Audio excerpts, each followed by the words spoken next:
வணக்கம். இன்னைக்கு என்ன சமையல்னு பார்க்கலாம் வாங்க. இன்னைக்கு சிவன் சம்பா அரிசி அடிச்சிருக்கோங்க, சூப்பராக இருக்குது. அதில் கொஞ்சம் தட்டில் வச்சுக்கலாம். அதில் ஒரு 2 கரண்டி தட்டில் எடுத்துக்கலாம். அடுத்து இன்னைக்கு முருங்கைக்காய் சாம்பார் ஜோராக வச்சுருக்கோங்க, அதில் கொஞ்சம் எடுத்துக்கலாம். முருங்கைக்காய் சாம்பார் அதில் கொஞ்சம் எடுத்துக்கலாம். சுவையாகவும் மணமாகவும் ஜம்முன்னு இருக்குங்க, அதில் கொஞ்சம் எடுத்துக்கலாம்.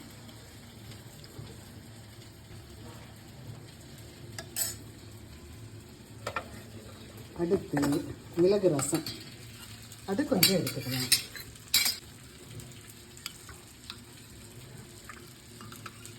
அது கொஞ்சம் எடுத்துக்கலாம். அடுத்து சிறுகீரை போட்டு சிறுபருப்பு போட்டு கூட்டு, சிறுகீரை சிறுபருப்பு கூட்டுங்க, கடையல் கிடையாது, கூட்டு. அதுவும் ஜோராக வந்திருக்கு, அதில் கொஞ்சம் எடுத்துக்கலாம்.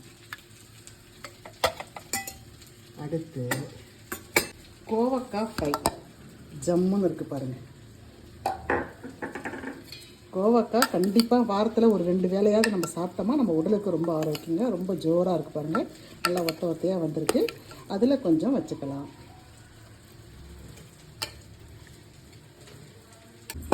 அடுத்து காளா மீன் வறுவல், அதில் ஒரு 2 பீஸ் எடுத்து வச்சுக்கிறேன். இதுதாங்க எங்கள் வீட்டு சமையல் இன்று.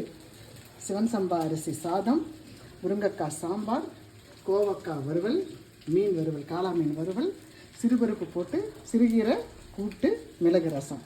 பிடிச்சிருந்தவங்க லைக் பண்ணுங்கள், ஷேர் பண்ணுங்கள், கமெண்ட் பண்ணுங்கள். தேங்க்யூ.